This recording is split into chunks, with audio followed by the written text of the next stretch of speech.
नमस्कार दोस्तों, स्वागत है आपका मेरे YouTube चैनल मधु की पाठशाला पर।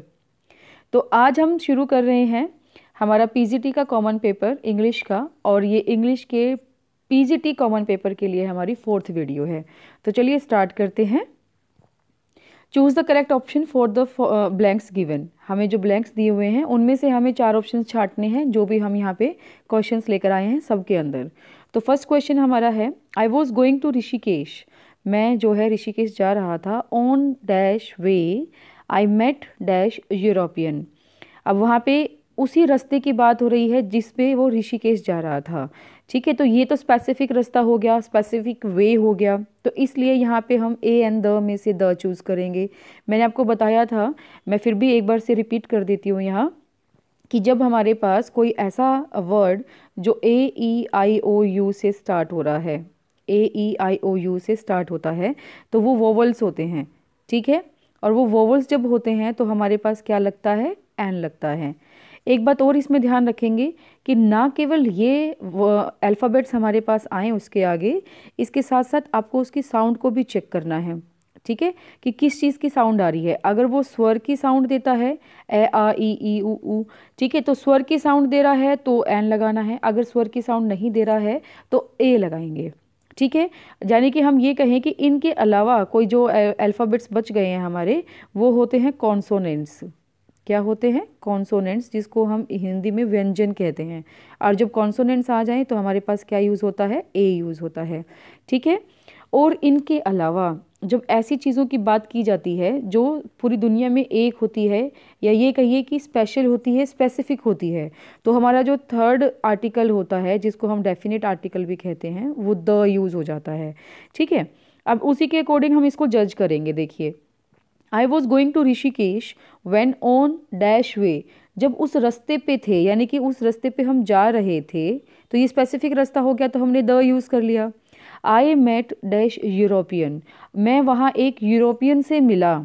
अब यहाँ पे AEIOU के अकॉर्डिंग देखें तो ई आ रहा है हमारा, तो क्या करते हैं, कई बच्चे गलतियाँ करते हैं कि एन फिल कर देते हैं उसी टाइम। अब उन्होंने उसकी साउंड तो चेक नहीं की ना। अब साउंड क्या बन रही है, यूरोपियन, य की साउंड आ रही है, तो यह हमारे पास क्या होता है, व्यंजन होता है। ठीक है, तो व्यंजन जब आ जाए तो क्या यूज़ करना होता है, हमें ए यूज़ करना होता है। तो इसलिए हमारे पास यहाँ क्या ऑप्शन रहेगा, ए रहेगा। ठीक है, तो द और ए हमें ऑप्शंस में से ढूंढने हैं, ये हमारा बनता है बी ऑप्शन, तो बी ऑप्शन हमारा करेक्ट हो जाएगा। आई होप कि ये चीज़ समझ आ गई होगी कि कैसे ए और एन को स्वर और व्यंजन के साउंड के साथ यूज़ करना है, इंक्लूडिंग वोवल्स एंड कॉन्सोनेंट्स। चलिए नेक्स्ट देखिए, delayed by an hour he reached late when he was already quite dark. अब यहाँ पे क्या किया है, the word delayed in the above sentence is use as. हमें बताना है कि ये जो डिलेड वर्ड है यहाँ पे किस फॉर्म में यूज़ किया गया है। देखिए, डिलेड क्या है, एक फॉर्म है, ये तो हमें पता है, वर्ब की फॉर्म है, ये हमें पता है। Delay delayed delayed third form है। ठीक है, अब यहाँ पे किस तरीके से यूज़ हुई है उसको हमें आइडेंटिफाई करना है। तो क्या रहेगा, देखिए, इन्फिनेटिव हमारे पास ऑप्शन है। इन्फिनेटिव क्या होता है, या तो टू इन्फिनेटिव होता है, यानी कि टू प्लस फर्स्ट फॉर्म होती है, या हमारे पास सिर्फ फर्स्ट फॉर्म होती है, लेकिन इन दोनों में से कोई ऑप्शन नहीं है, तो ये ऑप्शन गलत हो गया। प्रेजेंट पार्टिसिपल, प्रेजेंट पार्टिसिपल जो होता है उसके अंदर क्या रहता है, फर्स्ट फॉर्म प्लस ING रहती है, ये भी हमारे पास नहीं है। या फिर जैसे कि फर्स्ट फॉर्म, तो ये भी नहीं है हमारे पास। दूसरा क्या है कि पास्ट पार्टिसिपल। देखिए, पास्ट पार्टिसिपल का ही मतलब क्या होता है, third form of the verb, तो third form of the verb के ऑप्शंस हमारे पास करेक्ट हो सकता है। लेकिन फोर्थ क्या कहता है, जेरेंड। जेरेंड में क्या होता है, फर्स्ट फॉर्म ING होता है, तो ये ऑप्शन भी गलत हो गया। तो हमारे पास क्या आ गया, पास्ट पार्टिसिपल करेक्ट ऑप्शन आ गया। तो पास्ट पार्टिसिपल में क्या होता है, third form of the verb होती है, ये ध्यान रखेंगे। इन पे सारी वीडियोस मैंने बनाई हुई हैं, आप प्लेलिस्ट में जाकर के वर्ब्स चेक करेंगे तो वर्ब्स में आपको ये मिल जाएगा। ठीक है, नेक्स्ट देखिए, choose the option in which the prefix un is correctly used. Prefix का मतलब क्या होता है, हिंदी में कहते हैं उपसर्ग। ठीक है, और अगर आपसे पूछा जाए कि प्रत्यय क्या होता है, तो वो क्या होता है, सफिक्स। प्रीफिक्स का मतलब ही क्या हो गया, प्री, पहले लगना। ठीक है, तो ये क्या करते हैं, वर्ड्स के पहले लगते हैं और उसका मीनिंग चेंज कर देते हैं। इसी तरीके से सफिक्स जो होता है वो पीछे लगते हैं और पीछे लग करके उसका मीनिंग चेंज कर देते हैं। ठीक है, तो इस वजह से इसने ये कहा है कि इन 4 वर्ड्स में से ऐसा वर्ड्स आइडेंटिफाई करो जहाँ पे अन जो प्रीफिक्स लगी होगी वो करेक्ट वे में लगी होगी। तो ऑप्शंस हमारे पास है अनकैपेबल। देखिए, अनकैपेबल नहीं होता, क्या होता है, incapable. I am incapable to do this like, okay. तो इन प्रीफिक्स यूज हुई है इसके अंदर। अनपंक्चुअल, अनपंक्चुअल ठीक है, करेक्ट है। Punctual, unpunctual, he was unpunctual in his duties कह सकते हो। अनपेशेंट, अनपेशेंट नहीं होता, क्या होता है, इम्पेशेंट होता है। क्या होता है, इम्पेशेंट। और जो फोर्थ है अनरेगुलर नहीं होता, वो होता है इर्रेगुलर। अब मैंने आपको ये चारों ऑप्शंस क्यों बताए, कई बार क्या होता है कि नेक्स्ट पेपर में इन ऑप्शंस में से कोई एक ऑप्शन उठा करके आपको क्वेश्चन बना करके दे देंगे, बाकी ऑप्शंस में डाल देंगे। तो इस वजह से हमें पता होना चाहिए कि बाकी में भी किस किस तरह के प्रीफिक्स या सफिक्स यूज़ किए जा रहे थे। ओके, चलिए नेक्स्ट देखिए। अब क्वेश्चन तो आंसर तो मिल गया ना, अनपंक्चुअल है। नेक्स्ट देखिए, which of the options given below is the correct passive form of the given sentence।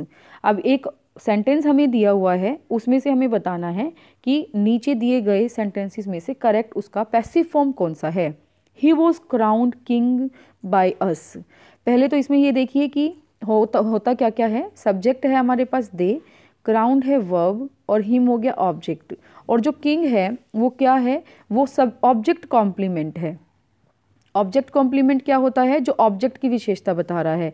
Him को हमने क्या किया है, किंग बनाया है, इसलिए क्या हो गया, ये ऑब्जेक्ट कॉम्प्लीमेंट हो गया। ये बात ध्यान रखेंगे। तो अब यहाँ पे ही को बनाना है हमें हिम से, ठीक है। तो हिम बना दिया हमने ही, क्योंकि क्या होता है, सब्जेक्ट को ऑब्जेक्ट बनाते हैं, ऑब्जेक्ट को सब्जेक्ट बनाते हैं। तो हिम को हमने उठा लिया और क्या बना दिया, सब्जेक्ट बना दिया। ठीक है, सब में सब्जेक्ट बनाया हुआ है।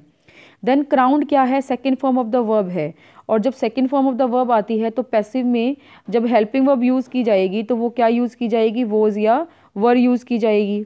तो देखो ऑप्शंस में पहले चेक कर लेते हैं। फर्स्ट में वॉज है, ठीक है, जा सकता है, लेकिन सेकेंड में तो क्राउंड ही लिख दिया, ऑप्शन कट हो गया। थर्ड में वॉज है, जा सकता है, and fourth one had been लिखा हुआ है, तो इसका ऑप्शन भी कट हो गया। तो आपको ऐसे ही करना है एग्जाम में भी कि किसकी पॉसिबिलिटीज़ कट होती जा रही है, पहले उन्हीं को कट कर दो, फिर जो ऑप्शंस बच जाएंगे फिर उनको एनालाइज करो, तो उसमें से फिर आपको एक करेक्ट ऑप्शन मिल जाएगा। अब देखिए नेक्स्ट क्या होगा कि ही वॉज क्राउंड, ठीक है, he was crowned. Then king आएगा, क्योंकि ऑब्जेक्ट कॉम्प्लीमेंट उसके ऑब्जेक्ट के साथ ही हम लेकर चलेंगे, किंग हमने लगा दिया। देन लिखा है अब यहाँ पे क्या होता है कि बाय देम लगाने की ज़रूरत नहीं होती, क्योंकि हमें पता है कि वो पब्लिक है। पब्लिक में हमारे पास स्पेसिफिक नहीं होता कि कौन सी पब्लिक, ठीक है। तो बाय देम लगाने की हमें ज़रूरत ही नहीं है, लेकिन यहाँ पे लगाया हुआ है बाय अस। देखो देम लगाना चाहिए था, अस तो आना ही नहीं चाहिए था ऑप्शन, तो इसलिए भी कट हो गया। और यहाँ पे देखिए ही वॉज क्राउंड किंग, ये बिल्कुल ठीक है, ना तो इसमें बाय देम लगाया हुआ ना ही कोई और चीज़ लगाई हुई, तो ये अपने आप में कंप्लीट सेंटेंस है, he was crowned king. Clear, यानी कि उसको किंग बनाया गया। चलिए नेक्स्ट देखिए, choose the correct option for the blank given below. Ever since my brother joined the company as the CEO। जब से मेरे ब्रदर ने कंपनी को CEO की पोस्ट पर ज्वाइन किया है, ही dash for almost 12 hours a day, तो वह ऑलमोस्ट 12 घंटे काम कर रहा है। तो अब देखो ये काम अभी चल रहा है, ठीक है, जब से उसने ज्वाइन किया है तब से ये चल रहा है। तो वॉज वर्किंग, तो ये कर रहा है, लेकिन टाइम नहीं इसमें मेंशन होता। जैसे कि मैंने आपको बताया था सिंस और फॉर, सिंस और फॉर जब हमारे पास यूज़ होते हैं तो उसमें हम क्या यूज़ करते हैं, प्रेजेंट परफेक्ट कंटिन्यूस या पास्ट परफेक्ट कंटिन्यूस या फ्यूचर परफेक्ट कंटिन्यूस। मेन बात क्या होगी कि परफेक्ट कंटिन्यूस यूज़ किया जाता है, या आप परफेक्ट भी यूज़ कर सकते हैं, ठीक है। डिपेंड करता है कि हमने किस तरीके का क्वेश्चन लेना है, ऑप्शंस कैसे दिए हुए हैं। अब यहाँ पे देखो, यहाँ पे क्या लिख दिया, for almost 12 hours a day, तो ये टाइम दे दिया कि नहीं दे दिया, फॉर आ गया कि नहीं आ गया। तो इसलिए हमारे पास किसके साथ जाएंगे हम, या तो परफेक्ट के साथ जाएंगे या परफेक्ट कंटिन्यूस के साथ जाएंगे। तो ध्यान से देखिए क्या क्या ऑप्शंस हैं। वॉज वर्किंग कंटिन्यूस है only, had been working past perfect continuous आ गया, लेकिन कर रहा था नहीं, अभी कर रहा है। एवर सिंस जब से उसने ज्वाइन किया है तब से कर रहा है। और worked second form of the word है, नहीं आएगा। एंड हैज़ बिन वर्किंग क्या आ गया हमारे पास, करेक्ट ऑप्शन आ जाएगा कि वह अभी भी ये काम कर रहा है। ठीक है, तो इसलिए has been working is the correct answer. Next देखिए, choose the sentence that is grammatically correct. Grammatically correct बताना है, सही जो है। न्यू हाउसेज हैव बीइंग, अरे बीइंग कैसे आ गया, हैव के बाद या हैज़ या हैड आ जाए, इन सब के बाद तो हमारे पास क्या फॉर्म यूज़ होती है, third form of the verb use होती है ना, तो इसलिए बीइंग का ऑप्शन गलत। बीइंग यहाँ पर भी है, बीइंग यहाँ पर भी है। बहुत ही इजी सेंटेंस बना करके दे दिए इन्होंने आपको आइडेंटिफाई करने के लिए। तो new houses have been built for the homeless, ये हमारे पास करेक्ट ऑप्शन आ जाएगा। ठीक है, नेक्स्ट देखिए, you should not dash unfair means even if you fail. अब यहाँ पे क्या दिया है, अनफेयर मीन्स होता है गलत तरीका। जैसे कि अभी हमारे एचएसएससी में बड़ी धांधली की न्यूज़ हमारे सामने आ रही है, एचपीएससी की आ रही है, किस तरीके से कैंडिडेट्स पकड़े जा रहे हैं। तो ये तो मैं मानती हूँ कि एक तरीके से अच्छा भी है, जो बच्चे मेहनत करते हैं उनके लिए अपॉर्चुनिटी बढ़ जाएगी सेलेक्ट होने की। ठीक है, तो ये तो हरियाणा सरकार अच्छा कर रही है कि उन लोगों को धर दबोच रही है। ठीक है, और अनफेयर मीन्स यूज़ करके नौकरी पाने वाले बच्चे अब आगे नहीं बढ़ पाएंगे, बल्कि जो मेहनत करेंगे वो आगे बढ़ पाएंगे। तो यहाँ पे क्या, you should not dash unfair means even if you fail, हालांकि तुम चाहे फेल हो जाओ लेकिन तुम्हें कभी गलत तरीका यूज़ नहीं करना है। ठीक है, कोई गलत तरीका नहीं अपनाना है। तो इसके ऑप्शंस हमें दिए हुए हैं। देखिए, सबसे पहले है अडोप्ट। अडोप्ट का मतलब भी होता है क्या, अपनाना। ठीक है, अब यहाँ पे एक चीज़ मैं आपको बता देती हूँ कि शुड आया हुआ है। शुड क्या होता है, एक मॉडल होता है। तो मॉडल के बाद हमने देखा, जो मॉडल की वीडियोस मैंने आपके लिए बनाई हुई थी उसमें मैंने आपको बताया भी था कि जब मॉडल हमारे पास आता है तो आपके पास मोस्टली क्या फॉर्म यूज़ होती है, फर्स्ट फॉर्म यूज़ होती है। हाँ, लेकिन कई ऐसे मॉडल होते हैं जिसमें हैव आता है साथ में, जैसे कि should have, could have, would have, तो उसमें हम थर्ड फॉर्म यूज़ कर लेंगे क्योंकि हैव ही आ गया तो थर्ड फॉर्म ही बनती है। लेकिन जब हमारे पास सिंगल मॉडल्स आ रहे हैं तो उसमें हम फर्स्ट फॉर्म यूज़ करेंगे। तो अडोप्ट हमारे फर्स्ट फॉर्म भी है और मतलब भी क्या है, अपनाना। तो इसकी पॉसिबिलिटीज़ हमारे पास है, होल्ड करके रखो। अडेप्ट सेकंड फॉर्म आ गई, नहीं ले सकते। इस अडेप्ट का मतलब क्या होता है, अनुकूल बनाना, अपनाना नहीं, अनुकूल बनाना। अब कोई सर्कमस्टांसिस हैं उसके उसको अनुकूल बनाना, लेकिन हम इसमें क्या कर रहे हैं, अनफेयर मीन्स को अनुकूल थोड़ी ना बना रहे हैं। ठीक है, तो ये गलत हो जाएगा। और अडेप्टिव फिर हमारे पास सेकंड और थर्ड फॉर्म होती है तो हम इसको भी नहीं ले सकते। तो फर्स्ट ऑप्शन हमारे पास क्या आ गया, करेक्ट आ गया। You should not adopt unfair means even if you fail. चलिए नेक्स्ट देखिए, choose the correct indirect form of speech of the given sentence. Father said to me, आपको रिपोर्टेड स्पीच चेंज करनी है, डायरेक्ट टू इनडायरेक्ट बनाना है। Father ने मुझसे कहा late the child play in the garden, बच्चे को गार्डन में खेलने दो। ठीक है, तो ये लेट सेंटेंसेस हैं, इस पे भी अलग से वीडियोस बनाई हुई हैं कि लेट स्पेसिफिक आप कैसे जो है एक्टिव टू पैसिव चेंज करेंगे। तो फादर टोल्ड मी, तो टोल्ड का ऑप्शन तो हमारे पास है क्योंकि ये हमारे पास एक सिंपल सेंटेंस है, तो टोल्ड का ऑप्शन हमारे पास हो सकता है, गुड। देन सेट टू का सेट टू यूज़ कर लिया, ऑप्शन गलत हो गया क्योंकि सेट टू को तो टोल्ड में चेंज करना ही है। नेक्स्ट में आस्ड और आस्ड फोर्थ में भी दिया हुआ है तो ऑप्शन ही गलत हो गए दोनों। तो कितना इजी तरीके से आपने आइडेंटिफाई कर लिया। आगे आप इसको चाहे चेंज करो चाहे ना करो, क्योंकि समटाइम्स क्या होता है कि पेपर में हमारे पास टाइम कम होता है, तो आप उस टाइम ये मत सोचने बैठ जाना कि मैं तो इसको पूरा सोल्व करके ही देखूंगा, मैडम ने कहा था कि पूरा सोल्व करके देखते हैं। मैं आपको यहाँ समझाने की तरीके से बताती हूँ ताकि आप जब तैयारी कर रहे होते हैं तो आपको कॉन्सेप्ट समझ में आए। ठीक है, अब मान लिया कि यहाँ तक ऑप्शन 3 हमारे पास मैच कर रहे होते, तब क्या करते, तब हमारे पास दिक्कत हो जाती ना। तो इसलिए आप पेपर में अपने वहाँ जाबाजी दिखाने की ज़रूरत नहीं है कि मैं मैथ्स का अगर मान लिया कोई क्वेश्चन सोल्व कर रहे हो तो पूरा सोल्व करके ही देखूंगा। नहीं भाई, अगर आपको आंसर शॉर्ट्स में मिल रहे हैं तो आप शॉर्ट्स में ही आंसर निकाल करके उसको टिक करो फटाफट से, वहाँ हमारे पास एक्स्ट्रा टाइम नहीं होता। तो इसलिए ए ऑप्शन तो हमारा पास करेक्ट हो गया, लेकिन यहाँ मैं आपको सोल्व जरूर करा देती हूँ। फादर टोल्ड मी, तो लेट जो है एक वर्ब है तो इसलिए हम क्या करेंगे, टू से इसको क्या कर देंगे, कॉमा इन्वर्टेड कॉमा को हम टू से कर देंगे, दैट नहीं लगाएंगे। Father told me to let the child play in the garden, ये कंप्लीट सेंटेंस हो जाएगा। नेक्स्ट देखिए, choose the correct option for the blank given. A post without remuneration is an blank post. Remuneration का मतलब क्या होता है? मेहनताना। ठीक है, जो आप काम करते हैं उसके लिए आपको क्या दिया जाता है? पारिश्रमिक दिया जाता है, या कहिए कि मेहनताना दिया जाता है, या कहिए कि पेमेंट दी जाती है। ठीक है, तो वो हो जाता है रीन्यूमरेशन। तो एक ऐसी पोस्ट जहाँ पे आपको पेमेंट नहीं दी जाती, विदाउट पेमेंट लिखा है ना, जहाँ पेमेंट नहीं दी जाती, इज एन पोस्ट। कैसी पोस्ट होती है वो? तो ऑप्शंस हमारे पास दिए हैं वॉलंटरी, यानी कि स्वैच्छिक।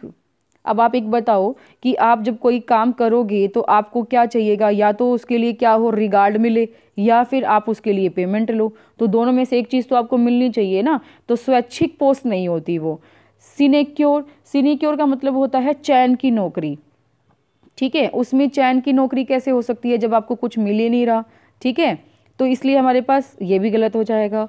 ऑनरेरी, ऑनरेरी का मतलब होता है आपको माननीय जॉब्स होती हैं वो, यानी कि आपको ऑनर मिल रहा है। देखो मैंने अभी बताया ना आपको, या तो आपको ऑनर मिले, रिस्पेक्ट मिले, या आपको पैसा मिले। तो ऑनररी का हमारे पास ऑप्शन करेक्ट हो सकता है। नेक्स्ट भी देखेंगे। इनवॉलंटरी का मतलब होता है वो इच्छा के अनुकूल नहीं होती, लेकिन यहाँ पे ऑनररी हमारे पास करेक्ट ऑप्शन होगा, क्योंकि इसका ऑप्शन ज़्यादा भार रख रहा है। ठीक है, जो हो जाएगा अ post without remuneration is an honorary post. और यहाँ पे मैं आर्टिकल भी बता देती हूँ आपको। जैसे ये क्या आया? ऑनरेरी आया। ठीक है, अब ऑनरेरी में हमारे पास वैसे तो एच आया हुआ है, लेकिन साउंड किसकी आ रही है? ओ की आ रही है। तो हम साउंड के साथ जाएंगे तो क्या लगाएंगे? An honorary post. तो एक ऑप्शन हमने यहाँ पर भी कर लिया।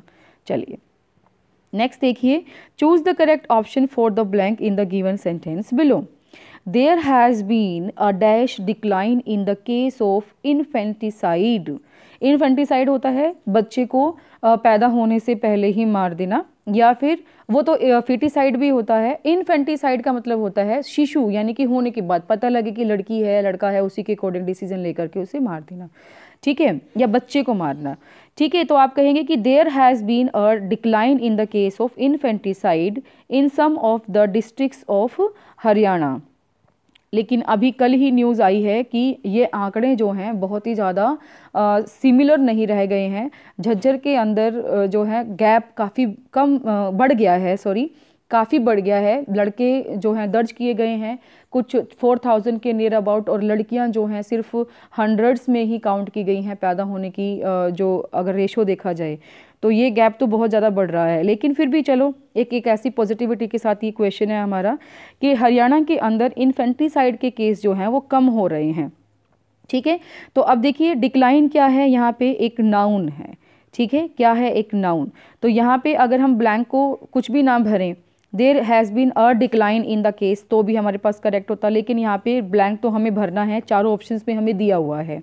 ओके, तो क्या बन सकता है? पॉसिबिलिटीज देखिए। Signified decline. अब देखो सिग्निफाइड क्या है? एक वर्ब है। ठीक है, तो वर्ब उसके अंदर हम नहीं लेकर चलेंगे। सिग्निफाई भी एक वर्ब हो गया। सिग्निफिकेंटली हमारे पास क्या हो गया? एडवर्ब हो गया। सॉरी एडजेक्टिव मैंने लिख दिया, ये क्या हो गया? एडवर्ब हो गया। मोस्टली जो वर्ड्स होते हैं उसके अंदर अगर एल वाई आता है तो एल वाई हमारी एडवर्ब होती है, ये ध्यान रखेंगे। और सिग्निफिकेंट, सिग्निफिकेंट क्या है? एक एडजेक्टिव है कि सिग्निफिकेंट डिक्लाइन हमें देखने को मिल रहा है। तो क्या हो जाएगा? सिग्निफिकेंट हमारा करेक्ट ऑप्शन हो जाएगा। There has been a significant decline in the case of infanticide in the some of the districts of the Haryana. चलिए नेक्स्ट देखिए, the match was stopped when it started raining. हमें बताना है the underline group words in the above sentence is, यानी कि ये वाला जो है ये अंडरलाइंड है, व्हेन इट स्टार्टेड रेनिंग। ठीक है, ये बताना है कि ये हमारे पास कौन सा ग्रुप ऑफ वर्ड्स है। देखिए एडवर्ब क्लोज ऑफ प्लेस, यानी कि बताना क्लोज है। जो ऑप्शंस हमें दिख रहे हैं उसमें सब में क्लोज आया हुआ है, उसके अकॉर्डिंग हमें बताना है। तो देखिए व्हेन की बात हो रही है, व्हेन का मतलब क्या होता है? टाइम होता है। तो बिल्कुल सिंपल हो गया कि एडवर्ब क्लोज ऑफ टाइम है, क्योंकि सब में एडवर्ब एडवर्ब एडवर्ब दिया हुआ था। तो ये हमारे पास इसके पार्ट्स होते हैं। Adverb close of place, adverb close of manner. Place जगह की बात नहीं कर रहा, मैनर किस तरीके से किया गया, कैसे, वो नहीं बात हो रही है। टाइम की बात हो रही है इसमें कि when it started raining, and reason की भी बात नहीं हो रही है। तो इसलिए करेक्ट ऑप्शन सी आ जाएगा। The present government has come up with fabulously novel schemes. Fabulously बहुत बढ़िया तरीके से, ठीक है। नोवेल का मतलब होता है नई, ठीक है। अब इसमें तो आंसर आपको मिल ही गया है, नोवेल मतलब नई। नई क्या, तो वो क्या होता है, एक एडजेक्टिव होता है। क्या होता है, एक एडजेक्टिव होता है। तो क्या हो गया, स्कीम्स हमारे पास नाउन था, नाउन से पहले जो लगते हैं वर्ड्स वो होते हैं एडजेक्टिव। इसीलिए इसने पूछा था in the sentence the word novel is used as. तो नोवेल किस तरीके से यूज हुआ है, वर्ब नहीं है, एडजेक्टिव है, नाउन नहीं है, एडवर्ब नहीं है, ठीक है।